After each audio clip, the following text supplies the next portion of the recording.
Hello everyone, स्वागत है आप सभी का आपके अपने यूट्यूब चैनल पे।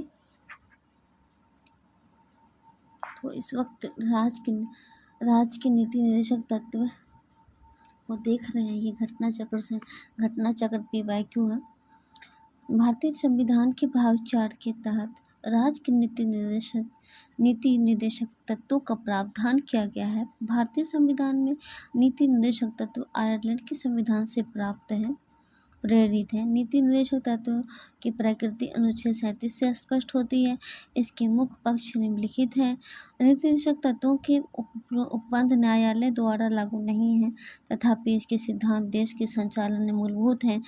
राज्य का यह कर्तव्य है कि वह इस सिद्धांत को कानून बनाकर लागू करे।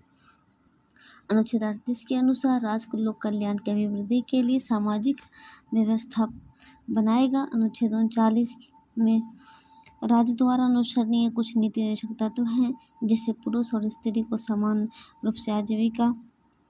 अनुच्छेद 39 में समान न्याय तथा निःशुल्क विधि सहायता का प्रावधान। अनुच्छेद 40 के अनुसार राज्य ग्राम पंचायतों का गठन करेगा। अनुच्छेद 41 के अनुसार राज्य कुछ दशाओं में काम, शिक्षा तथा लोक सहायता पाने का अधिकार। अनुच्छेद 42 के अनुसार राज्य काम की न्याय संगत और मानवोचित दशाओं का तथा प्रसूति सहायता के लिए प्रावधान करेगा। अनुच्छेद 43 के अनुसार राज्य कामगारों को उचित मजदूरी, कुटीर उद्योगों के संवर्धन करने का प्रयास करेगा। अनुच्छेद 43 के अनुसार राज्य उद्योगों के प्रबंधन में कामगारों की भागीदारी सुनिश्चित करेगा।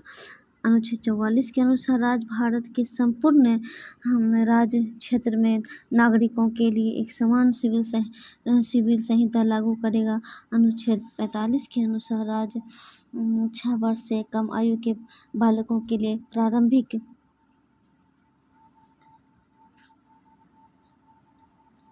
बाल व्यवस्था, देख रेख और शिक्षा का प्रबंध करेगा।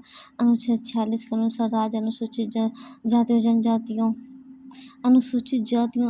जनजातियों और अन्य दुर्बल वर्गों हेतु शिक्षा और आर्थिक हितों में वृद्धि के लिए प्रयास करेगा। अनुच्छेद 47 के लिए राज्य लोगों के पोषाहार, जीवन स्तर ऊंचा करने का, लोक स्वास्थ्य आदि सुधार करने का प्रयास करेगा।